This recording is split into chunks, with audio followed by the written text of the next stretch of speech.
Welcome, Lensmates. I'm Book Lens. Why don't you settle in, get comfortable, and let's unravel a little Bollywood mystery together.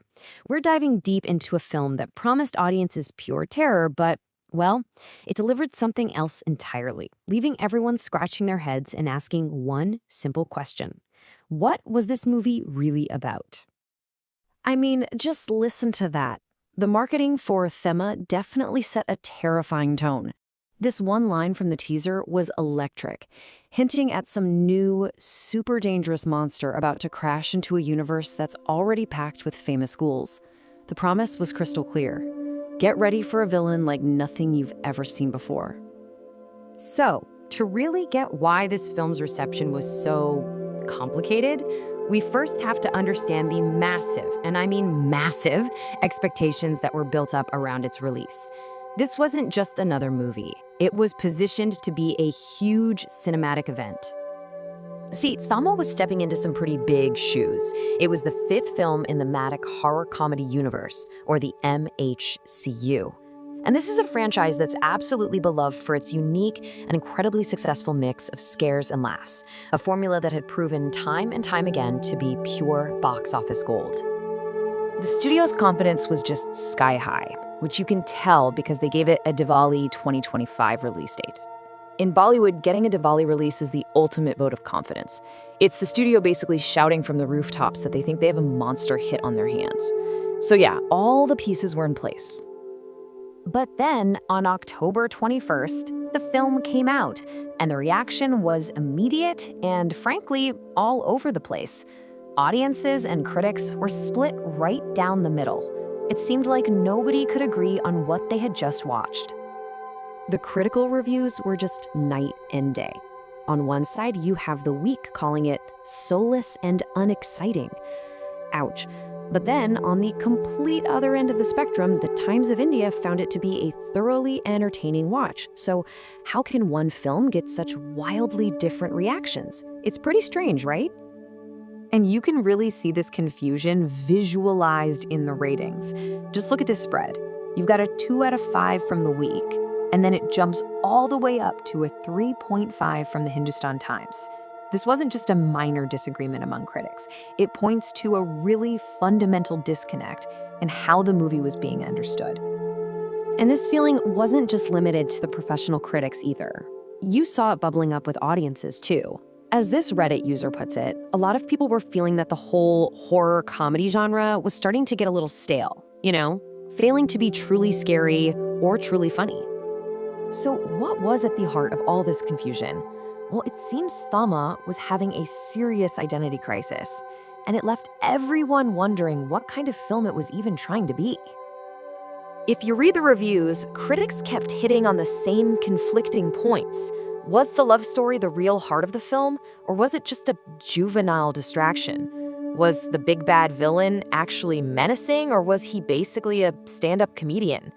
The tone was just all over the map, leaving people unsure if they should be laughing or hiding behind their popcorn. And that brings us right back to the big question, the puzzle at the center of Thama. Was this a horror comedy that just completely flopped and missed the mark? Or was it actually succeeding at being something else entirely, something nobody was expecting? While the answer to that puzzle, as it turns out, wasn't very deep in some subtext, it was hiding in plain sight, and it came directly from the film's director. And there it is. In an interview, director Aditya Sarpadar just came out and said it. Thamma was never meant to be a straight-up horror comedy. He confirms it was always intended to be a love story. They wanted to do something different from the other films in the franchise. This wasn't some kind of accident or a mistake in the editing room. It was a deliberate genre pivot.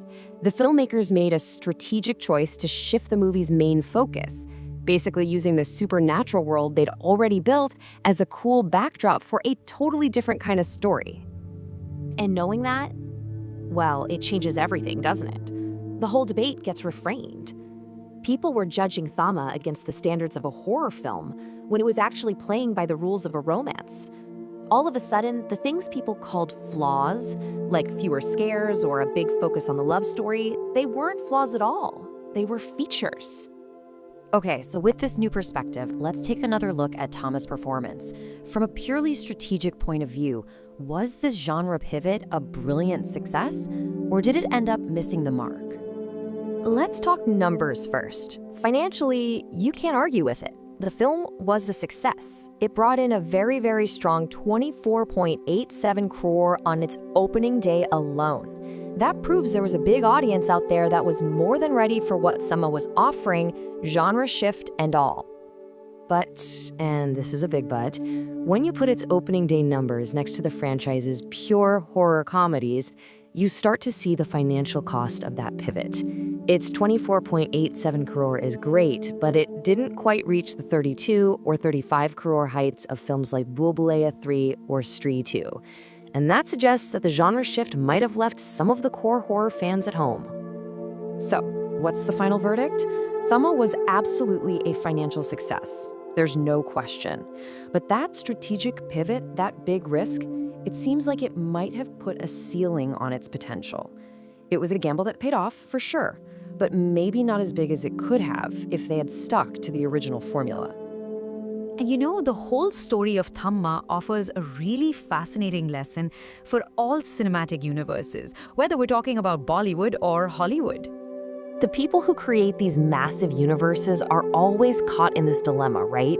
You create a formula that works and that people love, but if you repeat it too much, the audience gets bored. So you decide to experiment to keep things fresh, but then you risk pushing away the very fans who made you a success in the first place. It's a super delicate balancing act. And this isn't just some theory.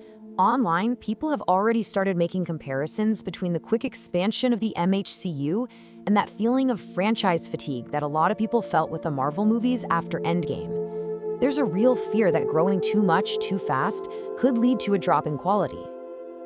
And all of this leads us to a really important question for the future of these huge franchises.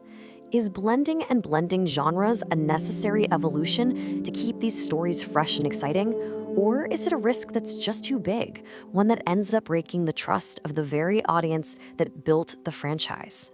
Thank you for joining me on this deep dive, Lensmates. I hope you found it as fascinating as I did.